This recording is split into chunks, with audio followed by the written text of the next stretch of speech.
typical grant amounts, and I'll talk about a little bit about projects that I've seen from ag producers or small business.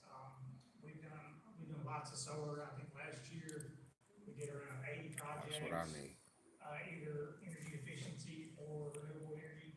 So we did around 80 for around $8 million in the state of Tennessee last year, and that was anywhere from, a local grain farmer wanting You don't to know how much land I got in increase I its got land capacity in or install a high. What you think I got, efficiency what grain you drying know. system to, XYZ farms, putting a little solar, system on the roof of their barn to offset their energy costs. And when I say offset your energy costs, so the way that works is the solar system produces electricity, by the sun, and that produces money for the producer, or makes money for the producer. So if their bill is, say, $500 a month, they've got a $500 a month electric bill, and the solar system produces 300, it's a net $200 a month. So that is, that's just a, minimal example of how that could potentially help you as a producer. There's two categories, solar's on the left, EI's on the right. These are both Farm Bill programs, so we hope, continue that once the Farm Bill is passed, we hope to get money in these two programs going forward. The maximum grant amount on the renewable energy, which is solar, is $500,000 with a minimum grant request of $2,500. And then on the EI side is $1,550.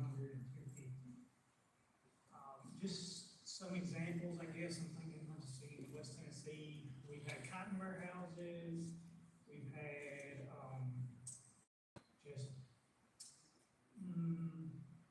a gentleman in Humboldt, he actually worked for TVA, but he did have a farm as well. He's installed a couple of different systems to, actually, produce a return for his farm, and installed a couple of systems with TVA and so that's REAP program. Does anybody have any questions as far as what could be potentially used? I know Trevor went down and tried to dig into specifics.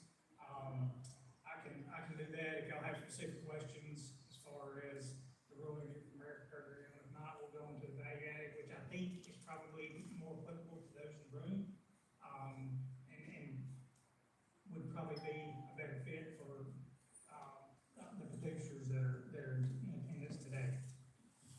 Up to 36 months. Questions on REAP?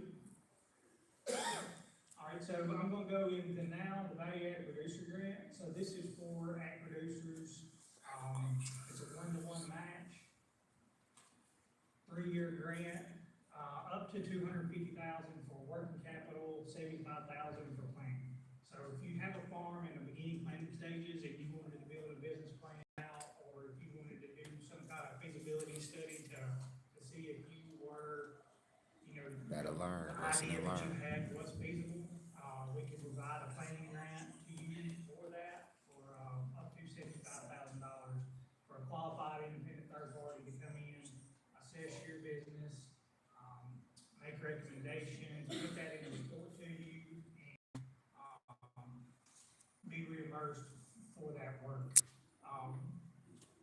Example in West Tennessee, there's a soybean crusher mill, that's a big thing in the United States, and the producers, there were a group of producers were trying to get together to see if there was one feasible, there would be one feasible along the Mississippi River, actually in Lauderdale County.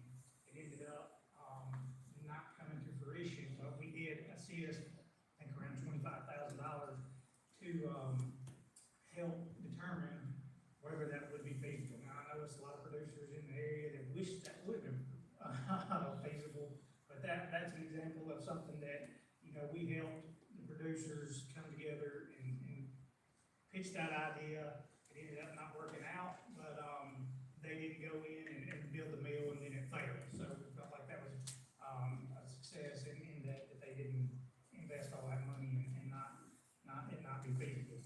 On the working capital side, I think that's probably the best deal for those in the room.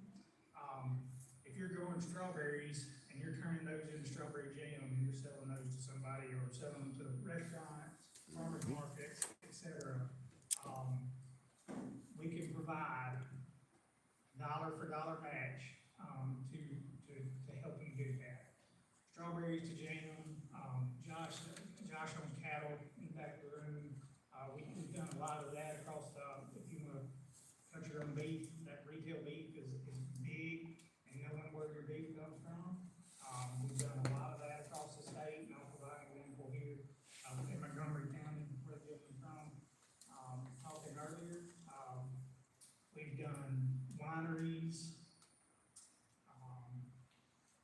strawberries to jam, creameries, anything that you have to change the physical state of the product. So basically, the only thing we can't do there is cut flowers. But if you're growing squash or you're, you know, cutting those up and selling them, we can order that, and we can provide, you know, some very much needed working capital for your organization to broaden your markets or, expand your operation. Is there a minimum? On the grant side? Yes. Sir. So, I mean, For this is choosing. a pretty strenuous application process, so I would say, you know, I would, 25,000 probably would be my, minimum that I would try to go through the paperwork and hire somebody to help me get that, you know, that would be my